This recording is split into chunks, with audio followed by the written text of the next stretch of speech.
Oh yeah, a lot of training, a lot of hard work put in through the off season, and yeah, you guys, that was not an edit, that was real life.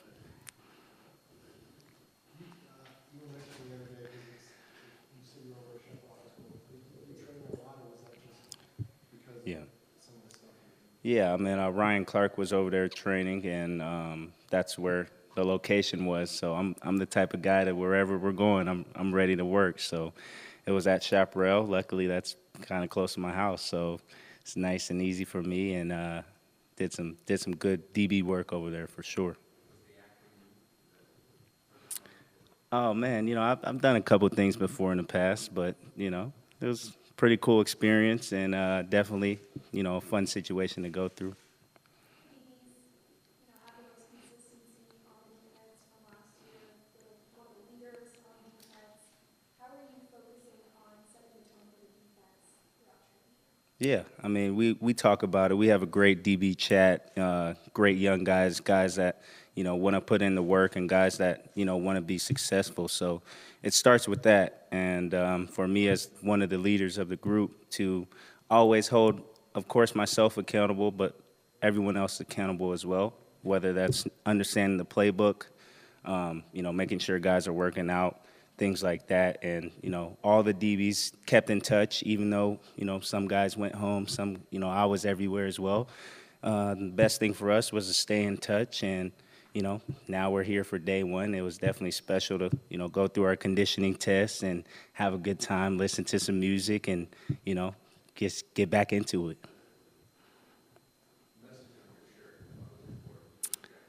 Yeah, I mean, I feel like for me, I wear this shirt a lot, and it says "Can't buy respect." For me, I just put a lot of hard work into whatever I'm doing, and right now, of course, my working job is football, and for me, I always put in that extra hard work, whether it's on the field or off the field, and you can never buy that. So that's that's why I always wear this shirt. No, I don't feel like that. But then again, it's a business. There's guys that are always going to be out there, and for me, I just got to continue to play the game at a high level, and that's all I really care about is playing the game at a high level. No matter if people think I'm the 11th best safety or the number one safety, I hold myself to a very high standard, and I try to be the best each and every day. And hopefully, on the field, it shows each and every year. Kyler said on Friday to us at the news conference that the Rams loss in the playoffs, in the long run, could be a good thing for this team because it'll sting, but it'll make you not let that happen again. You'll study it until you're sick of it.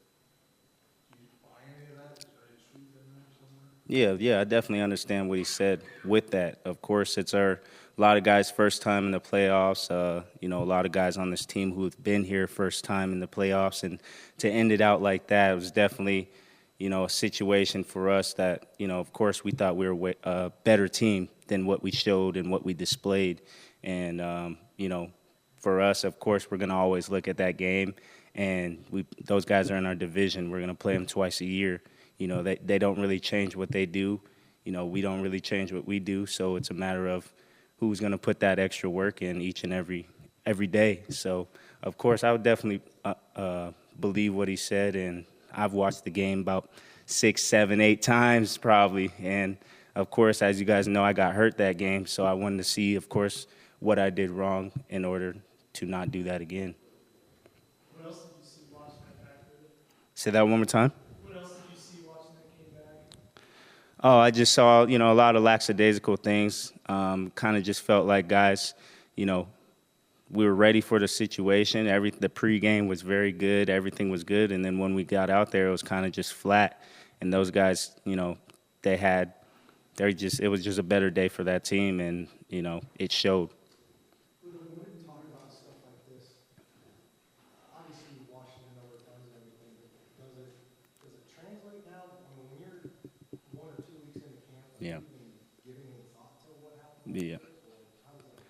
Yeah, personally, I not at all. It's a whole new team, whole new different styles. We got whole new different players. There's no Chandler Jones anymore.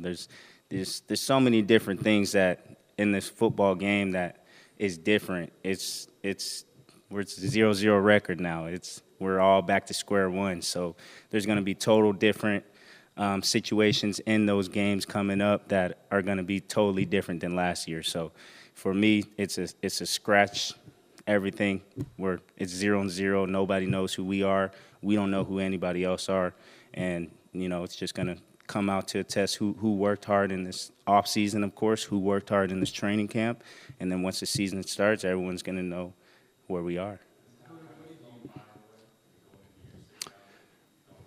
Yeah, for me personally, yeah, it's definitely going by very fast. I'm already into year 6, and this is going to be my 4th year on this with this coaching staff. So a lot of new terminology, and I feel like I could teach anybody anything on the defensive side, whether it's D linemen, linebackers, DBs. So it's definitely special, and for me, I always try to get better each and every year, and this year is definitely a year for me where I've trained the hardest I've ever trained. I've worked the hardest I've ever worked, and I'm just excited what, me personally can display and this whole team can display in the future.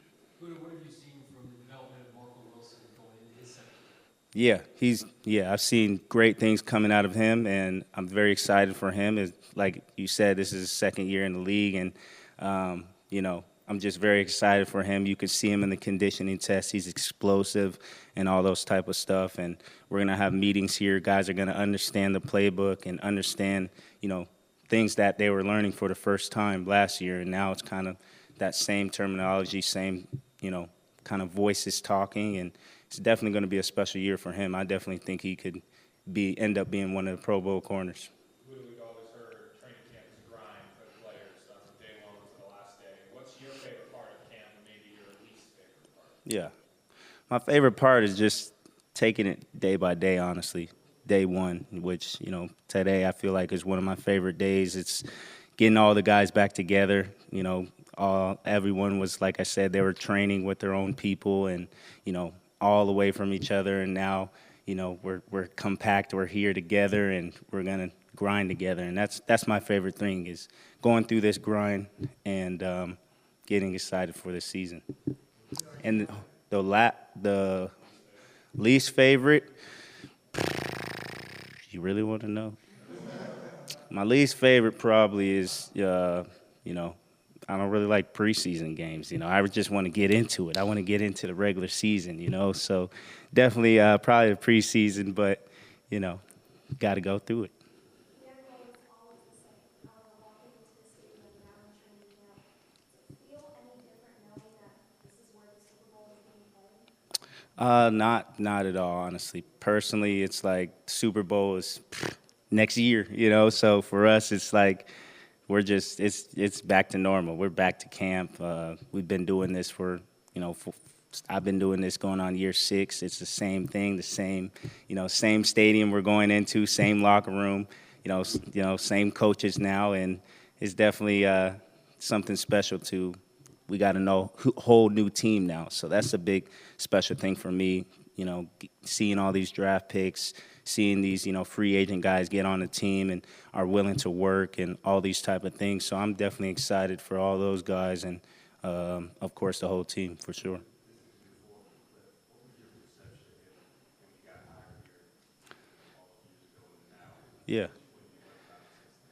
Yeah, for me, I just thought he was a cool guy. First year I saw this young, cooler guy, seemed like he was a cool dude, and then you get to meet him, and he's that same cool person, a guy who he's not talking to guys any, wrong ways. He's not cussing guys out. He's being very respectful. This is a profession. This is the NFL, like I said. So, he's very professional. Just doesn't really talk much, just kind of talks what he wants, and guys want to play for guys like that. So he's definitely a real cool guy, and now same thing, hasn't changed at all. You seen him get viral a little bit, and some guys could get big-headed and things like that. He's the same cool, calm, and collective guy that goes into work every single morning and tries to, teach us at a high level. So very special to have a coach like that. Are you the wise guy, the wise veteran now, Yeah, of course. I mean, even when I was younger, I kind of knew this kind of certain situation. So whoever asked questions, whether it was on the playbook or even where do we take cold tubs or, where do we get work on in the training room, I'm always going to be that lending hand to have anybody and everybody ask me questions and I'll answer them to the best of my ability. Was it uncomfortable to hear your quarterback have to block his contract for study time 4 hours a week?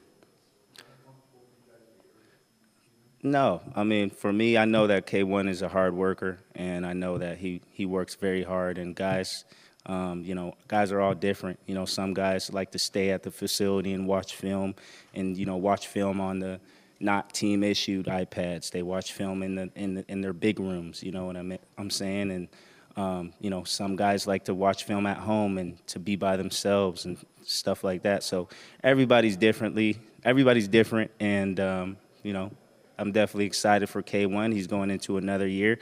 Just got paid, so everything is good. And all he thinks about is football anyway. So I'm very excited to see what he can do in this next year.